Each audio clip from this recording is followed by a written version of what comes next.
ntabwo nzitesha amahirwe leta yampaye, igihugu cyampaye. Uyu mwana ndamugumana, nzanamubyara, nzaniga. Yes.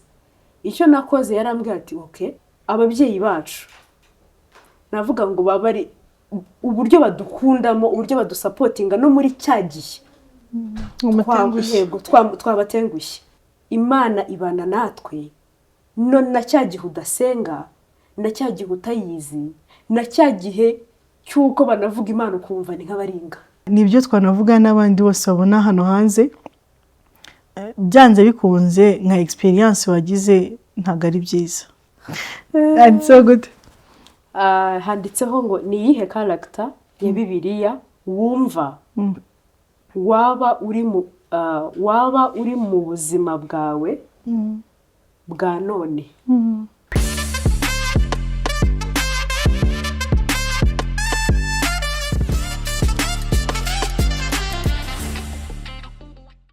Shalom, shalom bene data, amahoro y'Imana bane namwe. Baye ikaze kuri The Grace Note Podcast, a place where your faith meets a real life and young heart come alive.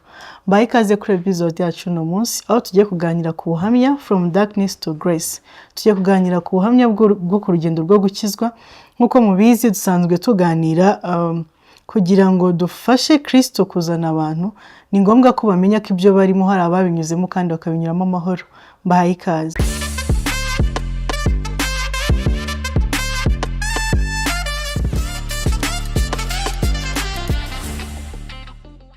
Nkuko nababwiye turi kumwe n'umutumirwa wacu no munsi, n'umushyitsi udasanzwe, umukobwa mwiza ukijijwe, agiye kutuganiriza ku rugendo rwo gukizwa. Tubaye ikaze. Murakoze cyane kunyakira. Amazina yanjye bwite nitwa Uwizeye Monica, ariko nkaba mfite nickname nkunda cyane, nanarihawe ari izina ry'umwuzuro n'ubundi nuko ryari ryanjye, nitwa Masasu. Ni naryo abantu benshi banziho. Masasu tuguhaye ikaze. Nanjye niryo nkuziho. Nanjye niryo nkuziho, tuguhaye ikaze. Nkuko twabivuze, ijambo ry'Imana mu Byahishuwe 12 umurongo wa 11 riravuga ngo banesheje Satani babikesheje amaraso y'umwana w'intama n'ijambo ry'ubuhamya bwabo. Koko tugiye kuganira ku buryo wanesheje Satani, tugiye kuganira ku rugendo rwawe rw'agakiza. Masasu wa mbere yo gukizwa yarameze ati mu buhamya bwawe? Murakoze. Ubuhamya bari burebure kuko uyu muntu iyo atarakizwa aba yaranyuze muri byinshi cyane, ariko ndagerageza kuvuga muri makeya. Masasu wa mbere navuga yuko mu bigaragara amaso y'abantu yari mwiza, ariko imbere y'Imana ntabwo yari mwiza. Nabayeho mu buzima busanzwe ndi umuntu navuga ngo ushaka kwegera Imana, ukunda gusenga rimwe na rimwe, ariko bikanga kubera yuko ntarakizwa. Mbere nasengeraga muri Katolike. Ntabwo ari uvuga ko muri Katolike abantu badakijijwe, ahubwo kuba muri church no gukizwa ni ibintu bibiri bitandukanye. Guhera ndi umwana mutoya, navuga ngo najyaga gusenga nkavayo, ntabwo nari nagasobanukiwe agakiza n'iki, ese umuntu iyo yakijijwe ibihinduka n'ibihe, ibyo agomba kureka, mbese gukurikira za nzira mu by'ukuri zigutandukanya n'ikibi, ntabwo nari mbizi. Ubwo ni mbere navuga ngo mu mikurire yanjye nuko nguko nabaga ameze, nuko nguko nabaga numva ibintu by'Imana, nyine nkabifata ari mu kigari cyane, yuko ntago nakuriye mu muryango navuga ngo ukijijwe. Nubwo mama wanjye yarakijijwe, ariko ntago nuva muri nge nahamya yuko ngo ndi wa mwana wavutse abona, mbese mu muryango harimo agakiza kenshi ku buryo byari kumbera intandaro yo kuba namenya Kristo nkiri mutoya.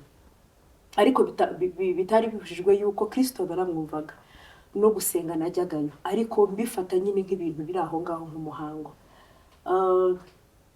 Uko nakomeje gukura byabaga ari urwo rugendo, urumva ko umukobwa ko agenda yigira imbere mu myaka, ya myaka bajya bavuga ngo ni imyaka y'ubwangavu, ira ni imyaka ikomeye cyane. Ari naho umwanzi urubyiruko cyane cyane ari hadufatira.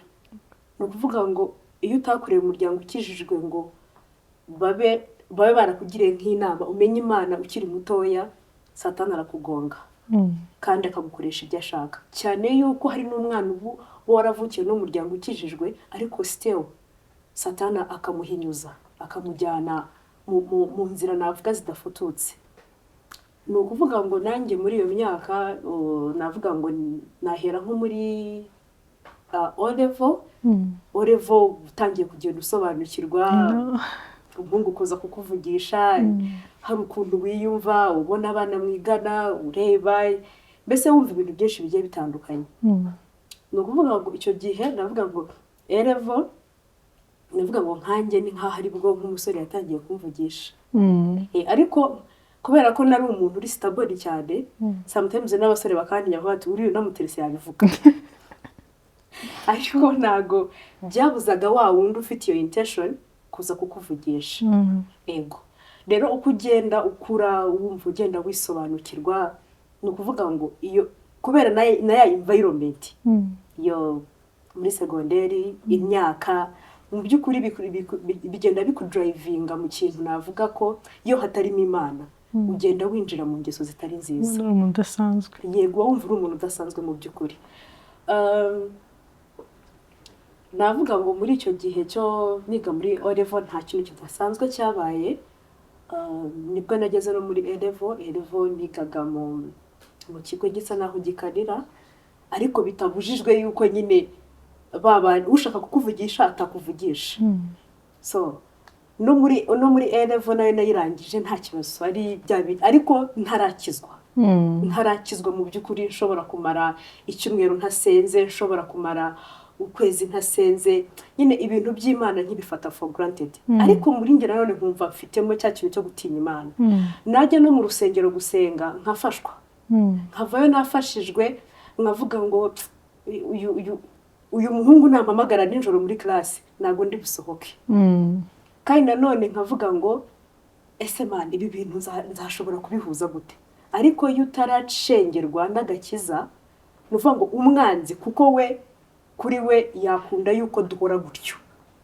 Iyo uteye intambwe ho gato amera arahungabana, agakoresha imbaraga nyinshi kugira ngo akugarure muri bya bindi wari urimo, kandi none yakugaruyemo level wari ugezeho, tuvuge nimba uri kuri 60%, arakuzamura akagushyira nko kuri 85, ku buryo gusubira inyuma ngo urwane biba bitoroshye.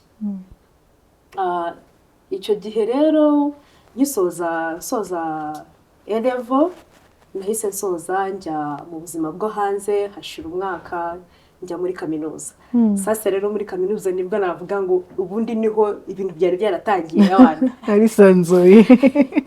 Yego kwisanzura, wumva buriya nubwo wenda hari ubwo umuntu tujya tubona nk'abana ukabona muri segonderi hari ibikorwa bibi bagiye muri, ariko haba hari abantu bo gukontorora. Ego. Banimateri, banimatrice, no gutinya ababyeyi. Ariko kuri kaminuza ni ukuri usibye Yesu wenyine nta wundi muntu kugukontorora ubuhari, ni wowe wenyine n'Imana yawe. Noneho ngewe nagiye kwiga i Butare. I Butare navuga yuko ni kaminuza izwiho uko nkurikije uko mbere bayivugaga yuko umuntu aba afite freedom ihagije. Kaminuza zose, kaminuza yigenga. Okay, harange nabonye birenze ibyaho birarenze. Wabaga wigenga kabisa. Ni ukuvuga ngo ugataha igihe ushakiye, ukigira igihe ushakiye, wenda ukagiramo akoba wenda cyagiye ugiye kwatendinga class kubera iki, kubera lecture wenda ukanira. Ariko bitari ibyo, umuntu ashobora no kumara icyumweru atize. Yego nyine wumva mu by'ukuri agikandagira muri kaminuza umeze nk'umuntu, wiyumva nk'umuntu warangije kwiga. Ebo wumva wararangije, ureba n'abantu hari ukabona n'abarangije ukabona barenzeho. Ukabona barenzeho. So muri icyo gihe rero urumva uba wiga, noneho level yo kudetingana n'abasore iba yarageze hejuru. Mana wiyumva ukundi kuntu. Wenda amahirwe nagize navuga ngo ntabwo avuga ngo suko nari nkijwe ku nyine nkuko nabitangiye bivuga ngo ntabwo navukiye mu gakiza, nta nubwo nanakakire ndi muto ngo mvuge ngo ni ibintu nari mfitemo uburambe ntabwo nigeze nivanga mu bintu byo kunywa inzoga. Yego njye ntabwo nanyweye inzoga, nabayeho inzoga ziri mu bintu bimbihira pe. Nkumva nta nubwo umutima wanjye wajyaga wumva ngo uzikumbure, kandi nabaga mfite inshuti zinywa inzoga, no kuba twicaranye ukayinywa njyewe nk'ikindi numvaga nta kibazo, kandi nkakunda inshuti zanjye. Nkumva ko banywa inzoga ntacyo bintwaye, as long as njyewe ntazinywa bo nibazinywe n'uburenganzira bwabo. Ntabwo rero navuga ngo nigeze nivanga mu bintu byo kunywa inzoga, ariko kunywa inzoga ntabwo cyari cyo kiba ari icyaha gusa. Yego. So noneho ubwo ndacyari kuri kaminuza n'ubundi tugiye kujya mu wa kabiri kwa kundi uba mwiga mu wa mbere, nibwo natangiye kudetinga n'umusore. Mana narakundaga kuri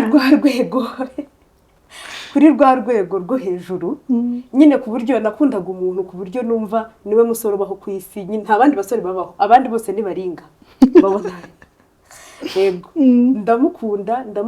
Noneho icyo gihe njya nsubiza umutima inyuma nkumva byaraterwaga nuko mama niga muri secondaire njye gukora national exam, mama yarapfuye amaze kwitaba Imana.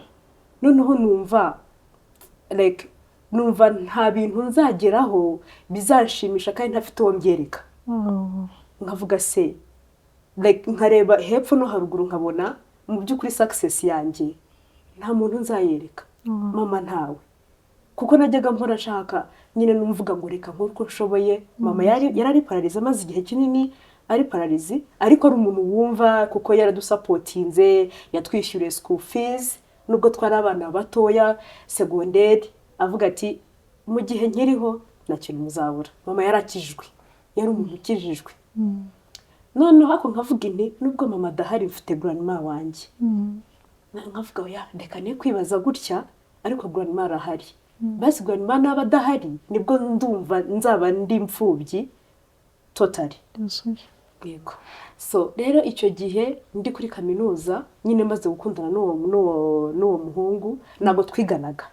Yigaga ku yindi kaminuza, yigaga kuri kaminuza y'i Kigali, njyewe niga i Butare. Mana ndamukunda. Noneho abashuti banjye bari bamuzi. Uzi reva ukunda nk'umutipe nyine ukanamupostinga, urumva urwego nyine uba uri proud pe. Ariko koko nkamukunda rwa rukundo rutari rw'uburyarya. Yego. Noneho ubwo nyine relationship irakomeza, birahindura. Hanyuma mwahuraga mute ko wabaga i Butare akaba i Kigali? Najyaga i Kigali. Arakunda. Nubwo kuva i Butare ujya i Kigali nta masaha 2 cyangwa 2 n'igice cyane rwose, ni utuntu twabaga tworoshye. Hanyuma igihe cyarageze nza gutwita. Yego. Yego. Igihe cyarageze nza gutwita, ariko ntwita gutwita ntugire ubwoba. Ukagira ubwoba bw'uko wenda muri famille kuntu bazabyumva, ariko wowe kuri wowe kuva nta kibazo na kimwe biguteye. Kubera urukundo cyangwa kubera urukundo, navuga ngo ni ukubera urukundo. Ndatwita, maze gutwita nabyumvishamo ko ntwite. Ntabwo nigeze njya kwa muganga kwipimisha.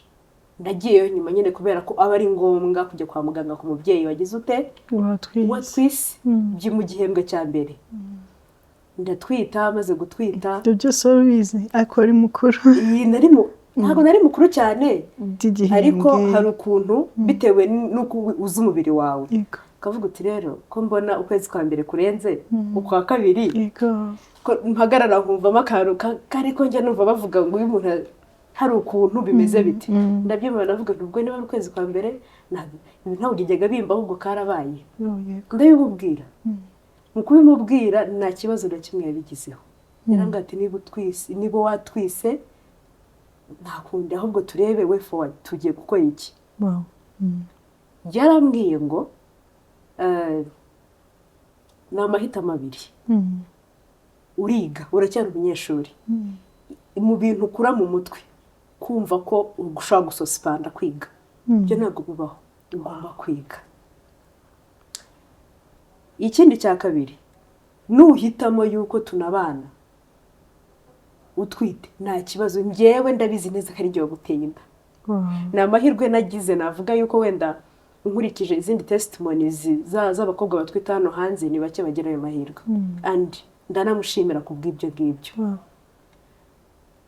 Ndamubwira inti nanjye mu nzozi zifite mu mutwe ntago harimo kumva ko nshobora kugira gute kureka ishuri ngo natwise. Njya mbona abakobwa biga kuri kaminuza benshi batwite akaza ko imbaraga ze zingana agakomeza ishuri. Noneho nkanibaza mu mutima wanjye nkavuga ngo ntago mfite famille izansapotinga ngo nyishyurire, kandi naragize amahirwe nkabona buruse ya leta.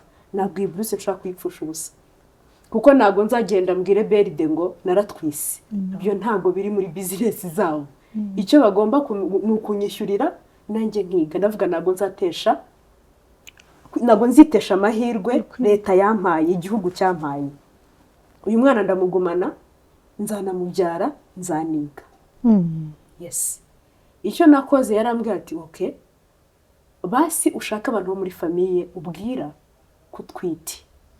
Ndavuga umuntu nzabwira n'umwe, nta wundi muntu nzabwira. Buriya mu mafamilies yacu uba ufite umuntu wisangamo, yaba ari mama, yaba ari papa, yaba ari sister wawe, yaba ari cyangwa se no muri famille ukabura n'umwe, ahubwo ukagira nk'inshuti. Ariko njye nari mfite kubibwira grandmother wanjye, ntabwo byari byoroshye. Yego narabimubwiye, nyine uzi kubona umukecuru imyaka nka 70 amarira amuvunga mu maso. Nyine yarababaye.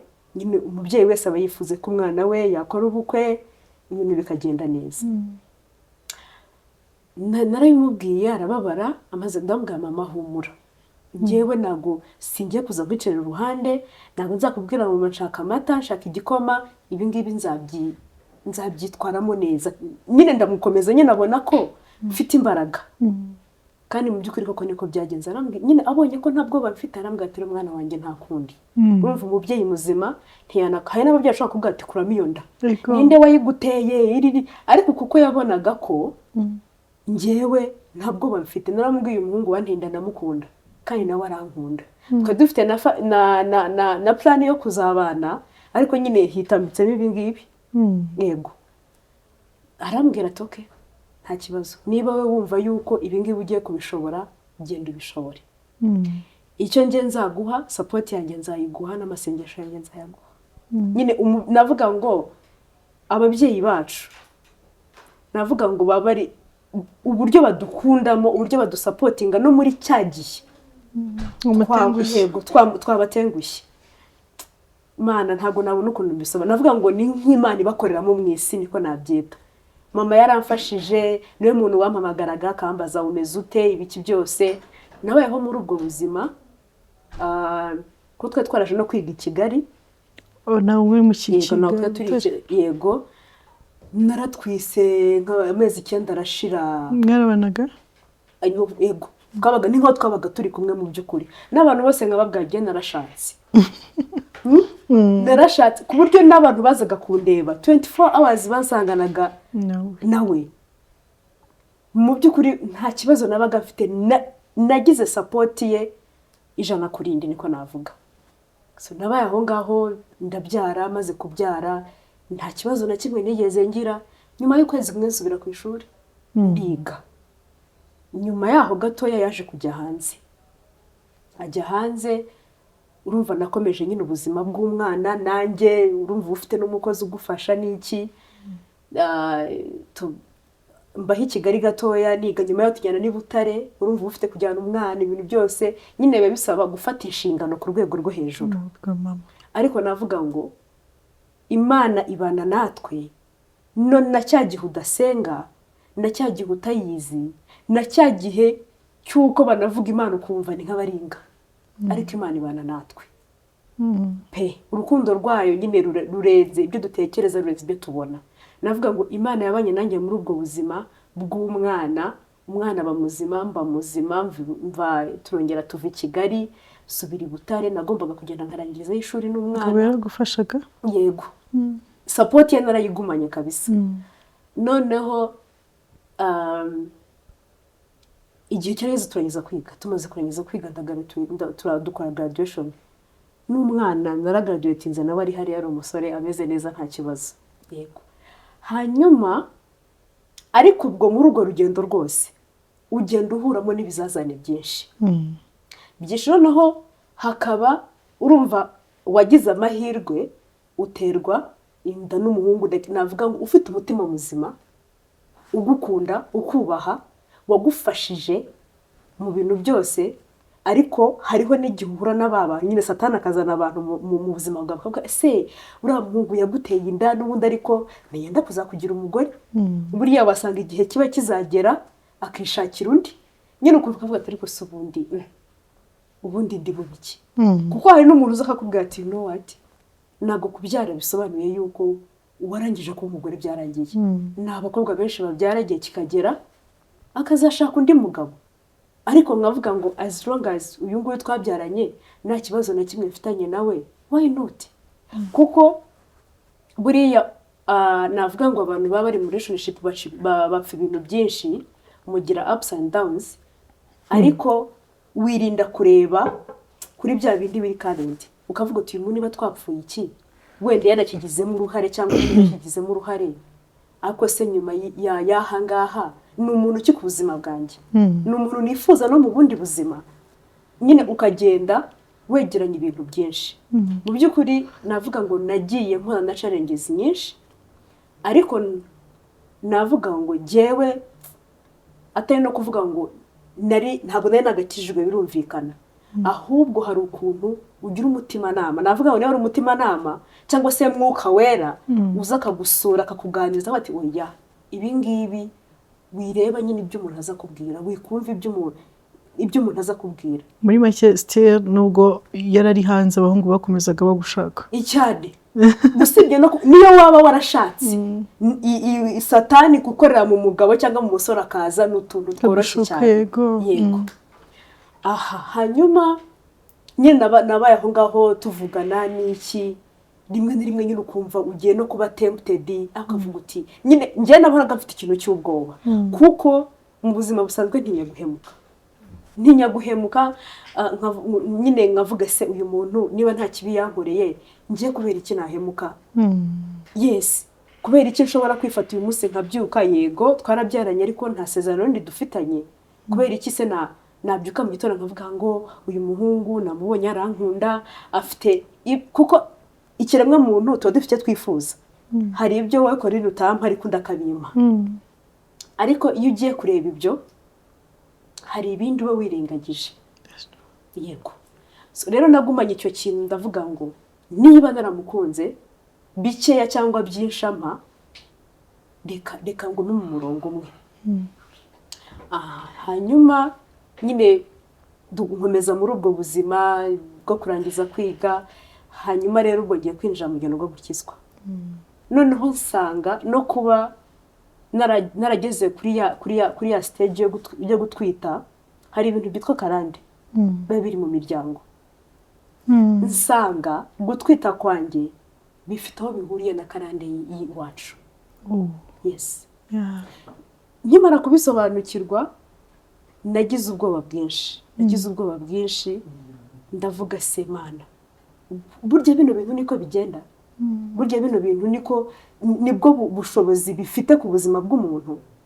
Ubwo ariko ibyo nabisobanukiwe neza, nakijijwe 2022 ku itariki 15 z'ukwa mbere, nibwo nakijijwe. Maze gukizwa hari inyigisho nafashe kuri church, hari inyigisho batanga bazita BCC, abantu bazize wenda bazabyumva bazahita babimenya. Ni inyigisho mu by'ukuri wiga ukisobanukirwa, wamara kwisobanukirwa ugasobanukirwa Kristo ninde, agakiza niki, ese iyo umuntu yakiriye agakiza ni ibiki bihinduka. Yego. Hanyuma uko nagendaga mbyiga nibwo naje kumenya yuko ya relationship nabagamo ya relationship y'ibyaha, cyane ko habereyemo n'icyaha, ariko kuko umwana ntabwo ari icyaha, umwana ni umugisha. Noneho ndavuga ngo Mana, ese ko maze kubisobanukirwa nkaba naranabyaye, hanyuma n'uyu muntu nkaba mwita umugabo wanjye, kandi imbere yawe ntabwo mubona nk'umugabo wanjye, then nkora iki? Nibaza ibintu byinshi, nsubira inyuma, nibaza ibintu byinshi, ngira n'ubwoba. iyo watangiye kumenya ukuri kw'ibintu ugira ubwoba bw'ibintu byinshi uba ugiye gucamo cyangwa se bw'ibintu byinshi uba waraciyemo. Ikintu cyanteye ubwoba, nasubiye inyuma nkimara kumenya yuko hari ibintu biba ku buzima bwacu bifite aho bihuriye na karande. Nsanga jyewe kubyara kwanjye rwose birahari. Birahari, biri muri famiye. Ndavuga icyo Ngenda biba no ku bandi no ku yego, bandi. ndavuga icyo ngicyo already cyamaze kuba ku buzima bwanjye. Ariko nibuka ko ijambo ry'Imana rivuga ngo nyine iyo umuntu yakiriye Yesu Kristo nk'umwami n'umukiza we, abaye icyaremwe gishya. Nuvuga ngo ibya kera biba byibagiranye. Ndavuga ngo Mana, ibya kera bigomba kwibagirana, nkahinduka icyaremwe gishya, izi ngoyi, izi karande zikava ku buzima bwanjye. Hanyuma ibyo byose kugenda mbyinjiramo nsobanukirwa, nyumva already nari naramaze gukizwa, nibwo natangiye gushaka, kandi kuko byari ngombwa gushaka kwitandukanya nande, gutanga kwitandukanya na wa muhungu na wa musore. Kuko kwa kundi ugandiriza umuntu umubwira byagenze gutya, akavuga ati imbere y'Imana ntabwo umuntu ari umugabo wawe. Ugomba kwitandukanya nawe, Imana yaba yemeye yuko aba umugabo wawe, akazaba umugabo wawe, Imana ndetse ikaguha n'ikimenyetso. Mu by'ukuri naravuze ngo Mana, ntabwo nzagenda ngo nitandukanye nande, ntabwo nzagenda nitandukanye n'uyu musore ko mwita umugabo wanjye nyine. Ntabwo nzagenda ngo nitandukanye nawe, ntabwo nzagenda mubwira ngo kuri church bambwiye ngo gutya na gutya gutya na gutya. Azavuga ko abarokore ni bya bintu ngo abarokore n'abasazi. Ego, ni ntabwo ubundi Imana najyaga numva umuntu avuga ngo Imana rimwe na rimwe ugomba kuyibwiza ukuri. Nanjye naravuze ngo Mana, ahangaha ngo ubyumve. Ni ukuvuga ngo ntabwo nari bugende ngo mubwire ngo kuri church bambwiye ngo nitandukanyije nawe, ntabwo no kuri church. Ahubwo kubera kuba wakijijwe, kubera yuko wahindutse icyaremwe gishya, Mwuka Wera atangira kugusobanurira. Kubera yuko Mwuka Wera twamuhawe, nivuga ngo aradusobanurira, n'umurinzi n'umuyobozi, akubwira ibigiye kuba, akwemeza iby'ibyaha byawe. Niko kamaro ka Mwuka Wera ku buzima bw'abakristo. Ndavuga rero Mana, dore ibi bintu ntabwo nzabishobora, wowe uzagenda umukoreho, umwereke ikimenyetso yuko kuba twarabyaranye ntabwo bisobanuye ko ndi umugore we. Nubishaka nka mugore we. Yego. Nubishaka ko tuzakomezanya urugendo rw'ubuzima, uzabikore kandi uzabikore nk'uko ubikora ku bandi binyuze mu mucyo. Naragenda tuza ndaceceka. Ndaceceka nkajya nsenga, nkakomeza nkiga. Urumva noneho ubutangiye urugendo rukomeye, kuko umwanzi utitonze araguhinyuza. Akakubwira ati ibintu wagiyemo ntabwo bizakunda, akagutera mu nzozi, akagutera biturutse ku nshuti. Nuvuga ngo akantu kose ashobora kuba azi ko ugiraho intege nkeya, agahagurukiramo. Nuvuga ngo hari ikintu bita gupfa. Nuvuga ngo iyo wakijijwe hari ikintu bita gupfa. Gupfa ni ikintu cyagiye upfa wowe, jye Masasu nkapfa, nkaberaho Kristo. Yego, wowe ugapfa. Nuvuga ngo wowe upfuye, uba upfuye na za kamere zawe zose na bya byaha byawe byose. Ntabwo biba bikiriho, nyine uba warapfuye. Nuvuga ngo uba uri igikoresho cya Kristo. Iyo uri igikoresho cya Kristo rero, agukoresha ibyo ashaka, akuyobora mu nzira ashaka, arakurwanirira, ntabwo wirwanirira. Hanyuma nta nubwo binasobanuye yuko iyo ukijijwe ngo Satani yagiye.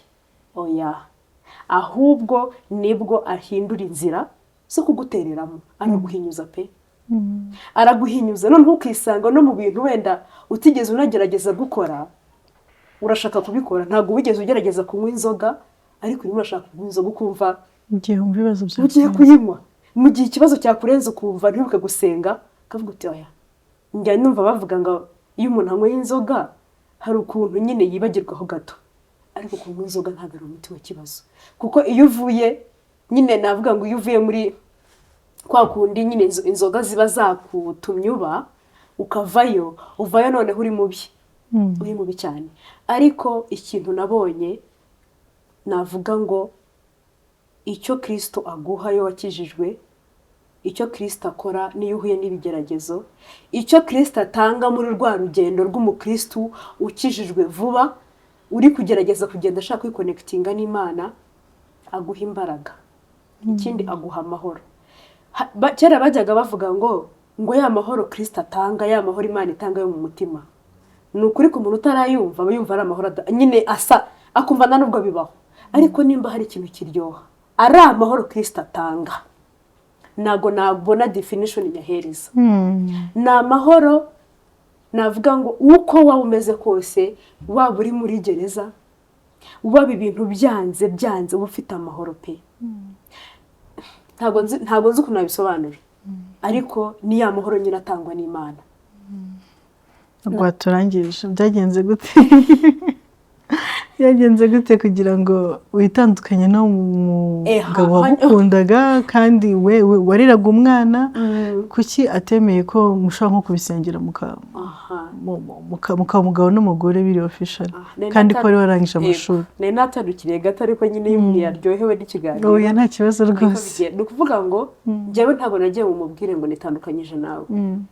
Nabaye aho ndakomeza ndasenga, ndabisenye, navuga Mwuka Wera uzamugenderere, navuga umuhishurire, umwereke. Ariko nawe yabaga ari umuntu adakijwe ariko azi ibintu by'Imana, abyumva nta kibazo.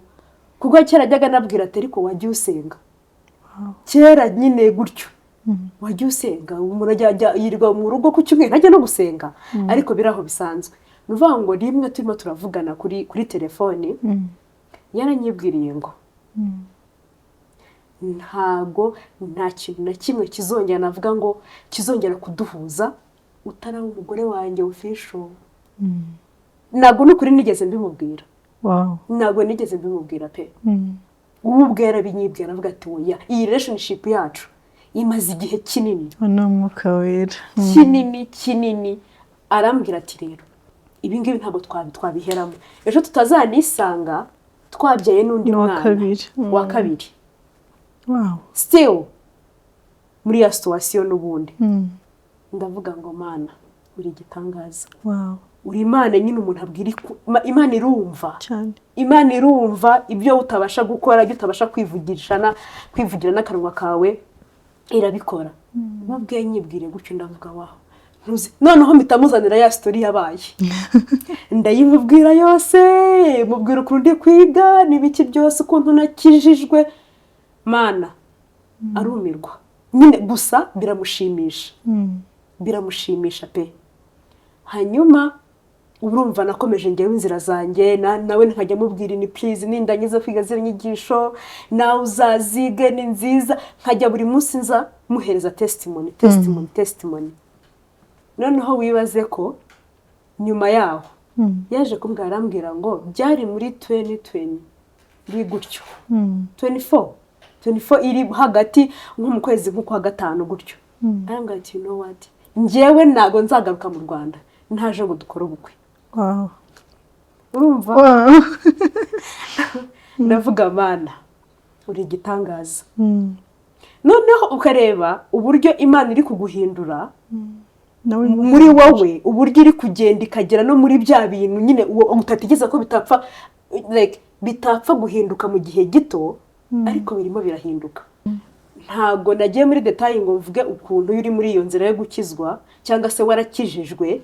Imana igenda, navuga ngo Mwuka Wera aza akakubwira uburyo, ndumva bitakiri ngombwa yuko ukomeza kugendana na Korindi. Ndumva bitakiri ngombwa yuko aha hantu kuko wajya wanduca nk'ahantu kukaba usajya no kunywa inzoga ukahicara ukumva koko ntago ndi kunywa inzoga, why not nagenda nticara nkaganira n'abashuti banjye, ukumva yuko ntago bikiri ngombwa. Nyine nuvuga ngo ugenda uhora utuntu twinshi, ugahishurirwa utuntu twinshi, ugenda uhindura nyine, kuko agakiza n'urugendo ubamo kugeza igihe Kristo azagarukira. Ntago birangira. Murashari kumwe? Turacyari kumwe. Hanyuma dufite n'ubukwe mu kwa 12. Amen.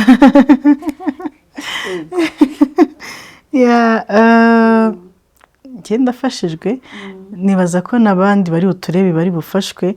Ijambo ry'Imana muri Yohana 1:12 haravuga ngo icyakora abamenye bose bakizera izina ry'Imana yabahaye ubushobozi bwo kwitwa abana b'Imana. Ubuzima mwaciyemo cyangwa muri gucamo ni ikintu kidasanzwe kandi urubyiruko hafi ya twese ducamo. Nk'uko bivuze benshi muri bo bari hano hanze. Sinzi niba navuga ngo ni amahirwe make kuko hari igihe bazenguruka muri ibyo byaha bikabangiza. Uwo waguteye inda akakwanga, uwo mwakoze ibidakwiye gukorwa ugakuramo indwara n'indi mivumo myinshi cyane twumva hano hanze. Rero ni umugisha ukomeye nubwo rwose mwacumuye ku Mana, nubwo bwose wowe nawe mwaje guhishurirwa mukaza kwakira agakiza kandi mukanamenya ko ibyo mwakoze byari amakosa. Nibyo twanavuga n'abandi bose babona hano hanze byanze bikunze nka experience wagize ntago ari byiza. Ntago ari byiza kuba wakwihinzira mbere yuko Imana iguha inzira, kuko warabibonye ko wasenzera kumva kuyibwira uti mpa ikimenyetso niba ari we ejo agahita bikubwira. Ni ikintu kidasanzwe nibaza ko buri muntu wese yagakwiye kumva, cyane ko watubwiye ko byabaye muri ya myaka yacu twese tuba dushyushye, gitangira kumva ushaka umusore cyane uri mutoya uri muri kaminuza. Nifuza ko turi gusoza ugira nk'inama ugira urubyiruko bagenzi bacu twebwe twese bacyumva n'uwo mubiri kubarya, kuko biri nomo ni ibintu bibaho yego, kandi nanone batekereza ko gukizwa no kubyirinda ari ikintu gikomeye cyangwa ari ikintu kiri boring, ari ikintu cy'abantu batazi aho bajya n'ikinyejana turimo. Murakoze. Ni ikibazo cyiza. Ni ukuvuga ngo nk'uko nabivuze urubyiruko usibye no kuvuga ngo iriya myaka yo hasi yego yo umuntu aba anashyushye, ariko urubyiruko muri rusange Satani aratwugarije. Ariko mu by'ukuri ikintu numva nagiraho inama urubyiruko rugenzi rwanjye, haba utarabigeramo n'ubirimo n'uwumva hari ukuntu Satani ari kumushimashima ngo bijyemo, nta handi hantu uzakura imbaraga zo kurwanya umwanzi.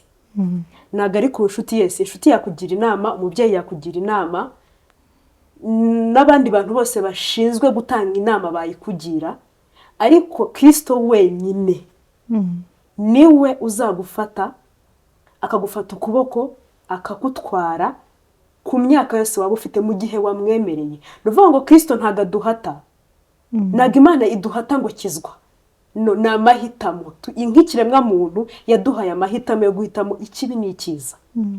Iyo uhisemo ikibi, ikibi kirahari kirakuyobora.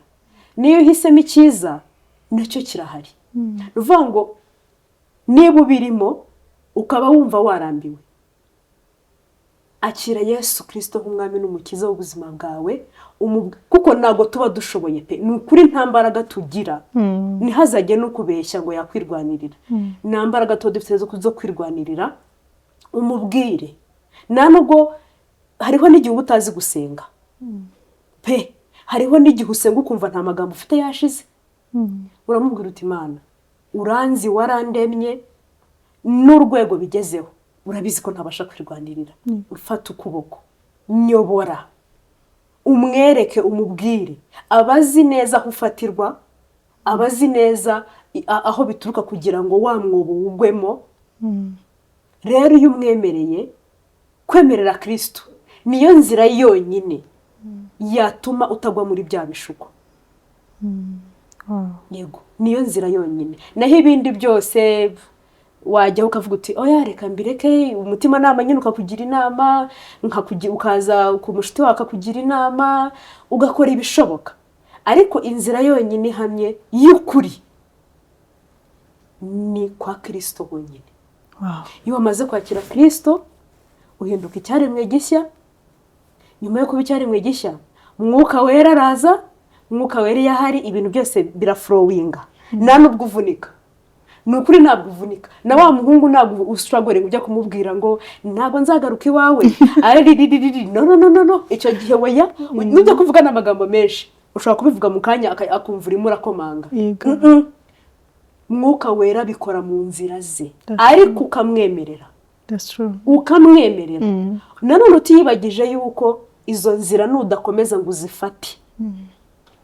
Ntabwo agakiza ari ikintu tuvuga ngo noneho naracyakiriye, noneho ubu ibintu bimeze neza, ibisigaye Mana nakazi kawe ni wowe kubikora uko ubyumva.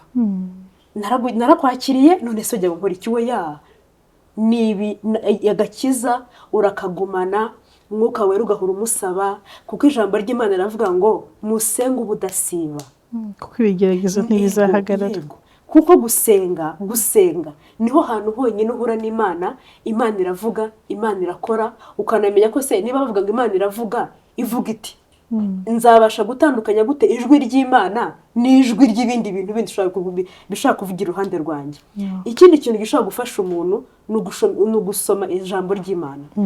Mu gusoma ijambo ry'Imana naho dukuramo imbaraga, urasobanukirwa agakiza urimo, usobanukirwa aho kazakugeza. Ntabwo ari ibintu gutya wumva nyine ngo bitware gutyo. Oya, usoma ijambo ry'Imana ugasenga ukiherera n'Imana. Kandi gusenga si kwa kundi kuvuga ngo nagiye kuri church twagize amasengesho. Oya, fata iminsi yawe yo gusenga. Uvuga uti niba ndi muri konje n'urugero, reka mfate icyumba cyanjye. Ukabwira abo mu rugo, ukababwira uti muri iyi minsi, uyu munsi no ku cyumweru no ku wa mbere muzihangane ntihazajye muzakomaga ku cyumba cyanjye. Wenda ukavuga uti nzakora amasengesho ari dry, ukayakora. Ayo masengesho uko ugenda uyakora, uko ukora umunsi umwe ushobora gukora iminsi 3, uko ugenda ubimenyera Imana igushoboza n'iminsi 7 urayikora na 40 wayikora. Ndakubwiza ukuri muri urwo rugendo niho ubonanira n'Imana, niho Imana ikora iguhishurira ibintu byinshi kandi ukayisaba kuguhishurira. Iraguhishurira, iguhishurira inshuti, iguhishurira ibyo wajya gutekereza yuko wenda akavuga uti Corinne najyaga mufata gutya ariko sanza ari uyu nguyu. Ikaguhishurira mu kazi, niho uhura n'Imana. Nuvuga ngo nta bindi bintu Imana idushakira. No, igitambo yaragitanze, yaraduhaye Kristo. So kandi ko yamuduhanye n'ibindi byose. Rero icyo ishaka yegere wikiranukire, usenge, usome ijambo ryayo, mwuka wera kuyobore. Nta kindi kugeza igihe Kristo azazira. Ntabwo ari urugendo kuvuga ngo ngiye kurukora imyaka 3, ngo nyine imyaka 3 wapi. We yabikoreye. Bikore, niba uri umukobwa ubikore, igihe kizagera ushaka ukomeze, Imana iguha urugo rw'umugisha, umugabo w'abana bawe, n'igihe uzaba utakiriho n'abazagukomokaho nyine n'abazavuka bazavuka niyo mbuto y'agakiza. Mwandiko umugisha, urakoze cyane. Nk'uko twabivuze, topic ni kuva mu mwijima ujya mu buntu bw'Imana.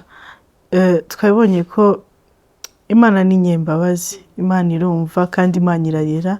Uko wavuze ngo uwaje kumenya ko ari karande cyangwa se ari ibyo bibi byose bibi nyuma y'uko bisanzeho, ariko birashoboka cyane ko na mbere y'uko bikubaho ushobora kubimenya.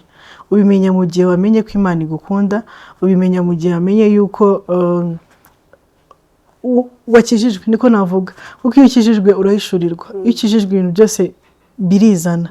Rero nko muri turi gusoza, nibyo koko ibihe by'umwijima nta muntu bitabaho, ariko ni byiza ko ibiganiro nk'ibi ngibi bibaho kugira ngo na wa wundi ukiri kwisanga hahandi, na wa wundi ukiri kwiyumva kwa kundi afatirane, yige gusenga, yige gutinya icyaha, yige kubaha Imana, kandi ku mugani wawe yisengera, asengere n'ahazaza hiwe.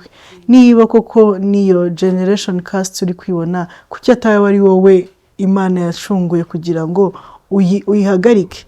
Byibuze nkawe wabimenye uhita uvuga ati n'abazadukomokaho ntabwo bagomba kumera nkanjye, kuko nyine narabisobanukiwe.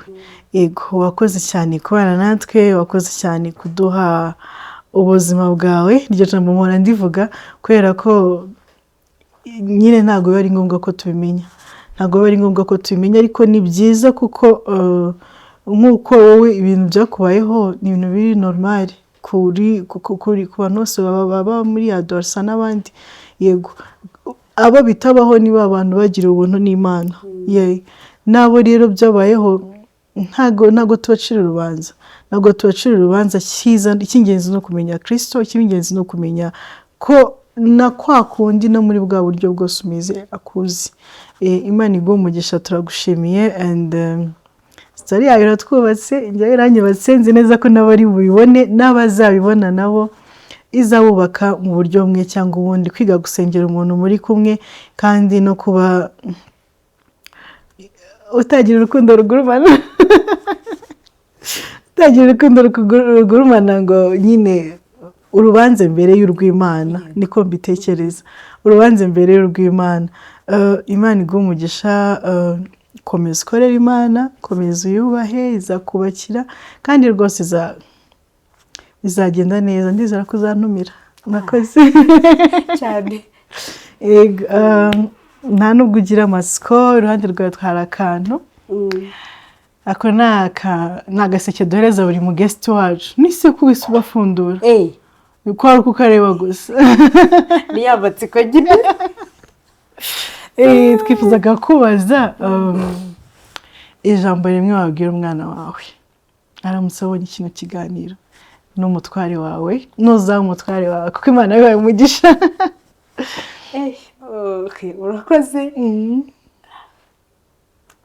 nuvuga ngo ibyo kubwira umwana ari byinshi n'ibyo kubwira umutware cyangwa uzaba umutware ni byinshi first of all umwana icyo nabanza kumubwira nkunda no kumubwira nabanza kumubwira ko mukunda ikindi kintu namubwira wenda ntabwo araba umuntu mukuru cyane kuko iyo musengera ikintu cya mbere musengera yuko yazaba umuntu w'umumaro akazaba ahakorera Imana n'ubundi iki kintu namubwira ikindi nabwira umutware ni ikintu none mpora nsengera iyo ngiye gusenga ndavuga ngo Mana mpora ngusaba ngo urugo rwanjye ruzaba urugo rw'umugisha abana nzabyara bazakubahe umugabo azakubahe famiye ikubahe urugo rwacu rube nk'ijuru ritoya nawe namubwira ngo azankunde mu kunkunda Imana ibe ariyo iba nyambere mu buzima bwacu kuko nituyubakiraho nta kindi kintu cyakwitambika isakoshi yawe wazanyemo amafaranga angana gute mu isakoshi yanjye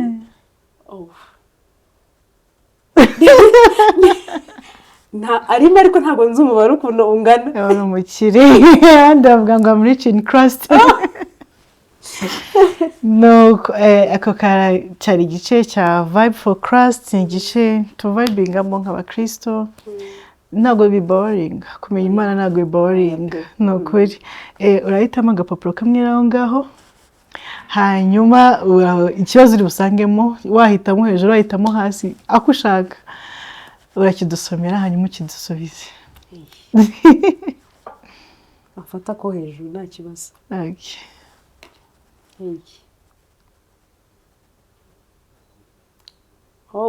ni ikibazo gikomeye handitseho gute handitseho ngo ni iyihe character ya Bibiliya wumva waba uri mu buzima bwawe bwa none niba wenda utari nko kucyumva neza nk'aho bari abantu bose twumva muri Bibiliya ninde muntu wenda wakubera role model wumva waba like nka buriya buzima bwose bwabaye muri kiriya gihe kiramutse kije ubu nihe character wumva waba wakina cyangwa se waba muri rusange murakoze ikintu ntabwo ari ikintu umuntu numva nonaha biramutse bigarutse nakwifuza kugera ikirenge kuba cyangwa se kuba nkawe ni Dawidi kubera iki ari Dawidi yashimishije umutima w'Imana Imana irabimubwira Imana iramubwira ngo Dawidi ushimishije umutima wanjye unejeje umutima wanjye ntabwo kunezeza umutima w'Imana uri umuntu ari ikintu cyoroshye mu by'ukuri ntabwo ari ikintu cyoroshye rero mba numva bishobotse ntazagera ku rwego Imana imbwira ngo Masa ushimishije umutima wanjye yego amen urakoze Thank you. Wakoze kutwubaka, bakunzi ba The Grace Note turabashimiye. Mwakoze kubana natwe from darkness to grace. Ni episode zagenda zigaruka. Ni nyinshi zagenda ziza kubera ko dukeneye kumva Imana mu buzima bw'abantu. Dukeneye kumva Imana yabakuye aho bari kabashyira aho bari uyu munsi. Mwakoze kubana natwe. Tubahe ikaze no mu biganiro bizakurikira.